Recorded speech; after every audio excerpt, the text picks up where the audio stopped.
আমি মাঝে মাঝে বসে সুন্নত নামাজ পড়ি, এটা কি জায়েজ? মেয়েরা কি লেডিস গেঞ্জি পরে সালাত পড়তে পারবে? মুরগির চামড়ার মধ্যে যদি কোনো পালক থেকে যায়, এটা খাওয়া জায়েজ হবে কিনা? মাঝে মাঝে ওযু করার পর মনে হয় আমার পাজামা নাপাক হয়ে গেছে, আমি পরে বুঝতে পারি সেটা আসলে হয়নি। এই চিন্তা থেকে কিভাবে বিরত থাকা যায়? মাঝে নোংরা জায়গায় বসে তারপর শরীরে বসলে আমাদের ওযু বা গোসল করতে হবে কিনা? বিয়ে ঠিক হয়েছে, এখন এই মেয়ের সাথে কথা বলতে পারবো? একাকী নামাজ পড়ার সময় কেরাত পড়ার বিধান কি? ঠোঁট না নেড়ে কেরাত পড়লে কি সালাত আদায় হবে? তাহাজ্জুদ নামাজের সময় কেরাত ভুল হলে নাকি পাগল হয়ে যায়, এটা অনেকের মুখে শুনি, এই জন্য অনেকেই পড়ে না, এ সম্পর্কে জানতে চাই। ডাক্তার দিয়ে কি সুন্নাতে খাতনা করানো যাবে? তারা তো খাতনা করানোর সময় কালিমা পড়িয়ে খাতনা করান না। প্রশ্নোত্তরে আলোকিত ভবনে আমরা প্রবেশ করি। মাইমুন আক্তার আপনি লিখেছেন, মুরগির চামড়ার মধ্যে যদি কোনো পালক থেকে যায়, এটা খাওয়া যায় যাবে কিনা? অসুবিধা নেই, হালকা পাতা যদি থেকে যায় এটি খেলে গুনাহ হবে না। সুমাইয়া জান্নাত আপনি লিখেছেন, মাছি নোংরা জায়গায় বসে তারপর শরীরে বসলে আমাদের ওযু বা গোসল করতে হবে কিনা? না,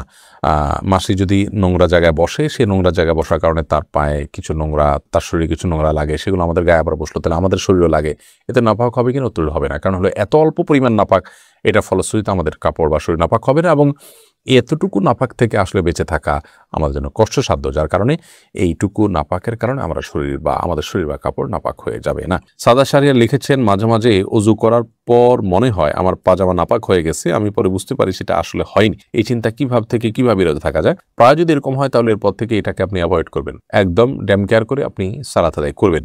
এতে আস্তে আস্তে ইনশাআল্লাহ আপনার শয়তান এই সুযোগ আর পাবে না। শয়তান আমাদের মধ্যে অস্থিরতা তৈরি করে এবং এই জাতীয় সংশয়গুলো শয়তান সৃষ্টি করে যাতে করে আমরা ইবাদতে মনোযোগ হারিয়ে ফেলি এবং আমাদের অন্যদিকে মনোযোগ যায়। রিফাত আহমদ সাইম আপনি লিখেছেন, মেয়েরা কি লেডিস গেঞ্জি পরে সালাত পড়তে পারবে? মেয়েরা লেডিস গেঞ্জি পরে সালাত আদায় করতে পারবে, কিন্তু তার উপরে তাকে অবশ্যই অন্য কিছু পরে তার পুরো শরীর ঢাকতে হবে। কারণ এই গেঞ্জিগুলো সাধারণত পর্দার মানে সালাতের জন্য যতটুকু ঢেকে রাখা দরকার সেটার পুরোটা ফিল আপ করতে পারে না। সালাতে একজন নারী তার মুখমণ্ডল এবং দুই হাতের কবজি ছাড়া আর পুরো শরীরকে তিনি ঢেকে রাখবেন, এমনকি চুলগুলো ঢেকে রাখবেন। বিধায় ভেতরে কোন ড্রেস পরছেন এটা ইস্যু না, ইস্যু হলো তা যদি এমন কিছু পয়েন্ট ভেতরে যে এটাতে পুরো শরীর ঢাকা হয় না, তাহলে সেক্ষেত্রে পুরো শরীর ঢাকার জন্য বড় ওড়না আজকাল পাওয়া যায়, নামাজের ওড়না অথবা বড় কোনো কাপড়, চাদর ইত্যাদি দিয়ে তিনি নিজের শরীরকে ঢেকে সালাত আদায় করবেন। আক্তার লিখেছেন, নামাজ কখন পড়া উত্তম? ওয়াক্ত শুরু হলে নাকি আজানের পর? ওয়াক্ত শুরু হলে দ্রুততার সাথে নামাজ পড়া উত্তম, তবে জোহরের নামাজ খুব বেশি গরম হলে একটু দেরিতে পড়াটা উত্তম। এমনি মতিউর রহমান মতি আপনি লিখেছেন, বিয়ে ঠিক হয়েছে, এখন এই মেয়ের সাথে কথা বলতে পারবো? না, ঠিক হয়েছে, আপনি তখন কথা বলতে পারবেন না। বিয়ের আগদ হয়ে গেছে, প্রস্তাব সম্মতি হয়েছে দুজন সাক্ষীর সামনে, তারপর আপনি কথা বলতে পারবেন।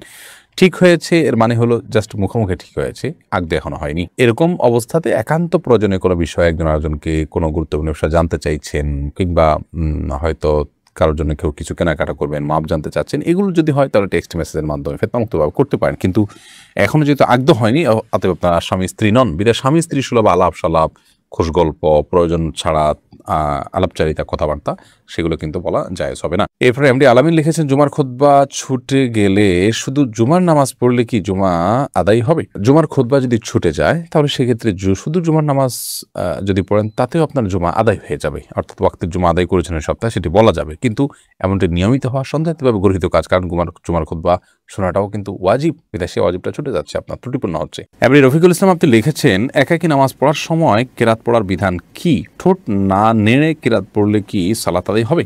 না, সালাত আদায় হবে না, আপনাকে ঠোঁট নাড়তে হবে। ঠোঁট যদি আপনি না নাড়েন তাহলে সেক্ষেত্রে সালাত আদায়ের জন্য যে কেরাত পাঠের আবশ্যকীয়তা সেটা আদায় হবে না। মনে মনে পড়লেন সেটাকে তেলাওয়াত বলা হবে না, কেরাত আপনাকে পড়তে হবে। নবী করিম সাল্লাল্লাহু আলাইহি ওয়াসাল্লাম বলেছেন, লা সালাতা লিমান লাম ইয়াকরা বিফাতিহাতিল কিতাব, যে ব্যক্তি সূরা ফাতিহা পাঠ করেনি তার সালাত হবে না। তাহলে এখানে পাঠ করতে বলেছেন তিনি। আপনি যদি মুখ না নাড়েন, ঠোঁট না নাড়েন, জিহ্বা না নাড়েন, তাহলে পাঠ হলো না, সেটা কল্পনা হলো, সেটা জল্পনা হলো, সেটা স্মৃতিতে আপনি স্মরণ করলেন, স্মরণ হলো।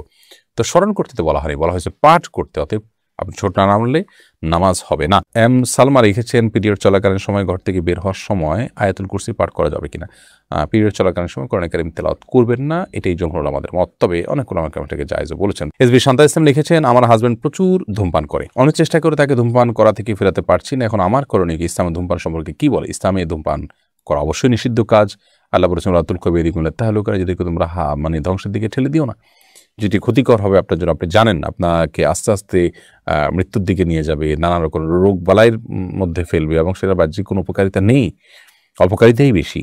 তো সেক্ষেত্রে সেটি নিষিদ্ধ, নাজায়েজ, গুনাহের কথা। বিধায় আপনার স্বামীকে আপনি বোঝানোর চেষ্টা করবেন, আল্লাহর ভয় দেখাবেন এবং অন্যদেরকে দিয়ে বোঝাবেন, তার জন্য আল্লাহর কাছে দোয়া করবেন, বিভিন্ন উদ্যোগ আপনি গ্রহণ করবেন। আবিদ হাসান আপনি লিখেছেন, কর্মব্যস্ততার কারণে অনেক সময় ওয়াক্ত মতো নামাজ পড়া সম্ভব হয় না, কিন্তু প্রতিদিনই পরে কাজা আদায় করে নিয়ে এটি গুনাহ হবে? অবশ্যই গুনাহ হবে। নিয়মিত আপনি যদি এটা করেন তাহলে সেটা এক ধরনের অপরাধ, আপনি সালাতকে সমত আদায় করছেন। আল্লাহ বলেছেন, ইন্নাস সালাতা কানাত আলাল মুমিনিনা কিতাবাম মাওকুতা, নিশ্চয়ই সালাত ইমানদারদের জন্য নির্দিষ্ট সময়ে পড়াটা এটা আল্লাহ তাআলার পক্ষ থেকে অবধারিত, ফরজ করা হয়েছে। বিধায় সেই ফরজটাকে অবলীলা প্রতিদিন আপনি লঙ্ঘন করে যাবেন তথাকথিত ব্যস্ততায়, এই ব্যস্ততা আপনার জন্য জায়েজ নয়। আপনার ঈমান ধ্বংস হয়ে, তাকওয়া ধ্বংস হয়ে, আখিরাত এবং জান্নাত ধ্বংস হয়ে যদি দুনিয়ার অনেক কিছু অর্জন হয়, সেই অর্জনটা আপনার কাছে তুচ্ছ, সেটা আপনি গ্রহণ করার কথা নয়। আপনাকে যদি নিঃশ্বাস আটকে রেখে কাজ করতে বলা হয় এবং তার বিনিময়ে আপনাকে অনেক টাকা অফার করে, আপনি নেবেন না, কারণ জানে না থাকলে, জীবনে না থাকলে, বেঁচেই না থাকা গেলে এই টাকা দিয়ে আমি কী করবো। ঠিক একইভাবে নামাজে যদি পড়তে না পারি, আমার আখিরাত পুরোপুরি ধ্বংস হয়ে যায়, তাহলে সেক্ষেত্রে এই ব্যস্ততার কী মানে থাকতে পারে।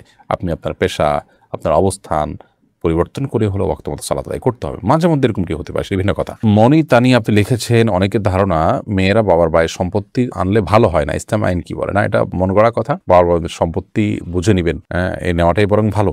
আপনার ভাইয়েরা যাতে গুনাহে লিপ্ত না হয় বোনদের হক মেরে, সেজন্য আপনি নিজেরটা বুঝে নেবেন, প্রয়োজনে প্রেশার ক্রিয়েট করে হলো আপনার হক আপনি বুঝে নেবেন। আর যদি তারা দুর্বল থাকে, অভাবী থাকে, তাদেরকে ছাড় দিয়ে আসছেন, সেটা ভিন্ন বিষয়।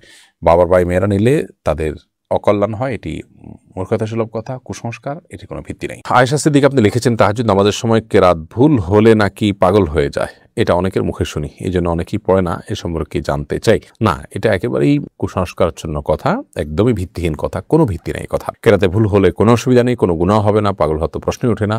অন্য নামাজ যেরকম ভুল হতে পারে, তাহাজ্জুদ নামাজও ভুল হতে পারে। বিধায় ভুল হলে সেটাকে সংশোধন করবো, কারেকশন করবো, এর কারণে গুনাহ হবে না, অন্য কোনো ক্ষতি হওয়া তো দূরের কথা। কাজী নাজমুস সাকিব আপনি লিখেছেন, রুকু এবং বৈঠকে দৃষ্টি কোথায় থাকবে? আমরা দৃষ্টি কোথায় রাখবো? একটা মত হলো যে সর্বাবস্থা আমরা সেজদার যে জায়গা, সেখানে আমরা দৃষ্টি রাখবো, আর বৈঠকে আমরা আমাদের কোলের দিকে দৃষ্টি রাখবো, এটি একটি মত। রুকুতে অনেকে বলেছেন যে দুই পায়ের যে মধ্যবর্তী জায়গা, এখানে আমাদের নজর থাকবে। তো খোলাসা কথা হলো, বেশিরভাগ ক্ষেত্রেই সালাতে আমাদের নজর থাকবে হলো সেজদার দিকে, এবং সর্বাবস্থায় সেজদা যে এরিয়া, এর মধ্যে, এটুকুর মধ্যে আমাদের নজরকে আমরা সীমাবদ্ধ রাখবো। বাকি যখন আমরা বসবো তখন সচরাচর সেজদার দিকে তাকাতে হলে তো আমাদের চোখ উঠাতে হয়, আরেক দিকে তাকাতে হয়, আমরা কোলের দিকে স্বাভাবিকভাবে নজর করব। অর্থাৎ চোখকে অবনত করলে যে জায়গায় নজর আসে, সেই সীমানার ভিতরে আমরা নজর রাখার চেষ্টা করব। শিউলি যেমন আপনি লিখেছেন, আমার নাম শিউলি, আমি মাঝে মাঝে বসে সুন্নত নামাজ পড়ি, এটা কি জায়েজ?